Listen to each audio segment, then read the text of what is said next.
Bismillahirrahmanirrahim. Assalamualaikum warahmatullahi wabarakatuh.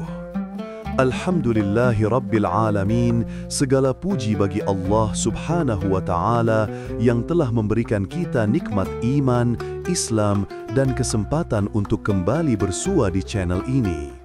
Salawat dan salam semoga senantiasa tercurah kepada junjungan kita Nabi Muhammad sallallahu alaihi wasallam, teladan terbaik sepanjang masa yang membawa kita keluar dari kegelapan menuju cahaya kebenaran. Saudaraku yang dirahmati Allah, semoga di hari yang penuh berkah ini kita semua senantiasa diberikan kesehatan, kelapangan rezeki, diampuni dosa-dosa kita, dan dikaruniai umur yang penuh keberkahan. Amin ya Rabbal Alamin. Sahabat beriman, dalam kehidupan kita sehari-hari, salat adalah ibadah yang paling utama. Ia bukan sekedar kewajiban, melainkan tiang agama dan penentu diterimanya amal yang lain. Rasulullah Shallallahu Alaihi Wasallam bersabda bahwa salat adalah amalan pertama yang akan dihisab pada hari kiamat. Jika salatnya baik, maka baiklah seluruh amalnya, dan jika salatnya rusak, maka rusaklah seluruh amalnya. Namun saudaraku, di balik kewajiban salat yang begitu agung, ada kenyataan yang menggetarkan hati. Tidak semua orang yang rajin salat akan otomatis selamat dari siksa neraka. Karena ternyata ada sebagian manusia yang tekun menunaikan salat 5 waktu, tetapi amal perbuatannya justru membuatnya jauh dari rahmat Allah. Salatnya menjadi kosong tanpa makna, bahkan bisa menjadi saksi yang menjerumuskannya ke dalam azab yang pedih. Sahabat beriman yang semoga dirahmati Allah, ketika kita mendengar kalimat orang yang rajin salat tapi masuk neraka, hati ini tentu bergetar. Kita mungkin bertanya-tanya, bagaimana mungkin seseorang yang setiap hari berdiri di hadapan Allah, membaca ayat-ayatnya, bahkan berdoa dengan khusyuk, justru bisa menjadi penghuni neraka? Namun begitulah yang Allah peringatkan dalam firman-Nya. Dalam surat Al-Ma'un ayat 4-6, Allah Subhanahu wa Ta'ala berfirman, "Fawailun lil musallin, alladzina hum an salatihim sahun, alladzina hum yura'un." Maka celakalah bagi orang-orang yang salat, yaitu orang-orang yang lalai dari salatnya, yang berbuat riya. Ayat ini tidak berbicara tentang orang yang meninggalkan salat, melainkan tentang mereka yang melakukan salat tapi lalai di dalamnya. Lalai bukan berarti lupa waktu semata, tetapi bisa berarti tidak menghadirkan hati saat salat, tidak fokus, tidak sadar kepada siapa ia sedang berbicara. Ada sebagian orang yang salat hanya karena kewajiban, bukan karena cinta dan rindu kepada Allah. Mereka menunaikannya sekadar rutinitas, seperti menggugurkan tugas harian. Saat takbir, pikirannya melayang ke urusan dunia, hatinya kosong dari rasa tunduk. Maka tidak heran, meski tubuhnya ruku dan sujud, hatinya tidak ikut bersujud kepada Allah. Inilah yang dimaksud dengan sahun, orang yang lalai dalam salatnya.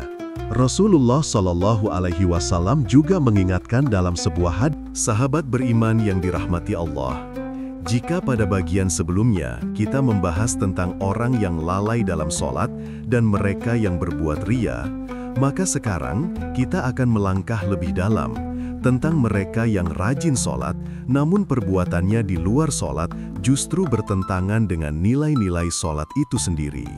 Salat sejatinya adalah penuntun hidup. Ia bukan hanya ritual, tetapi juga cermin dari keimanan dan ketundukan kepada Allah.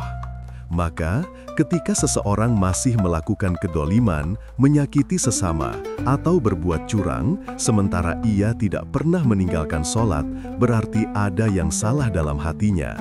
Allah Subhanahu wa Ta'ala berfirman dalam surat Al-Ma'un ayat 1-3, "Ara'aita alladhi yukadzibu bid-din, fadzalika alladhi yadu'ul yatim, wala yahuddu ala ta'amil miskin." Tahukah kamu orang yang mendustakan agama? Maka itulah orang yang menghardik anak yatim dan tidak mendorong memberi makan orang miskin. Ayat ini menunjukkan bahwa orang yang rajin beribadah tapi tidak peduli terhadap sesama bisa termasuk dalam golongan orang yang mendustakan agama. Salatnya tidak mengajarkannya kasih sayang, tidak menumbuhkan empati, dan tidak menahan dirinya dari kezaliman.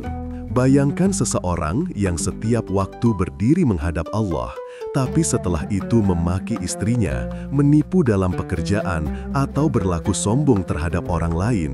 Maka, salatnya belum mampu menumbuhkan akhlak yang sesuai dengan kehendak Allah.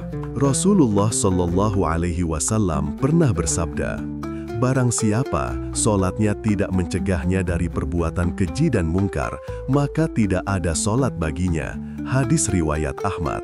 Sahabat beriman, disinilah pentingnya kita memahami bahwa salat bukan hanya hubungan vertikal. Sahabat beriman yang dirahmati Allah, setelah kita memahami bersama, ternyata tidak semua orang yang rajin salat dijamin masuk surga. Sebab, salat bukan sekedar gerakan tubuh dan bacaan lisan, tapi sebuah ikrar penghambaan kepada Allah yang harus tercermin dalam perilaku sehari-hari. Ketika seseorang rajin salat tapi masih menzolimi, masih ria, masih menunda-nunda salat, atau bahkan tidak peduli terhadap sesama, maka salat itu kehilangan maknanya. Ia menjadi seperti tubuh tanpa ruh, berdiri dan sujud, tapi hatinya tidak hadir bersama Allah. Inilah yang seringkali luput dari kesadaran kita, bahwa inti dari ibadah adalah ketulusan dan keikhlasan hati. Rasulullah Shallallahu Alaihi Wasallam pernah bersabda, "Sesungguhnya yang pertama kali dihisab dari amal seorang hamba pada hari kiamat adalah salatnya. Jika salatnya baik, maka baiklah seluruh amalnya. Jika salatnya rusak, maka rusaklah seluruh amalnya." Hadis Tirmidzi. Hadis ini menegaskan bahwa salat adalah tolak ukur seluruh amal. Jika kita menginginkan kehidupan yang penuh keberkahan, rumah tangga yang damai, dan akhir yang baik, maka perbaikilah salat kita. Jangan biarkan ia menjadi rutinitas yang hampa makna, tapi jadikan salat sebagai jalan untuk memperbaiki hati, memperhalus akhlak, dan menundukkan ego kita di hadapan Allah. Sahabat beriman, marilah kita renungkan bersama. Saat kita berdiri dalam salat, kita sedang menghadap langsung kepada Allah, Sang Pencipta langit dan bumi. Tidakkah kita merasa malu jika di hadapannya hati kita sibuk dengan urusan dunia? Tidakkah kita merasa takut jika salat kita ditolak karena tidak ikhlas atau karena kita masih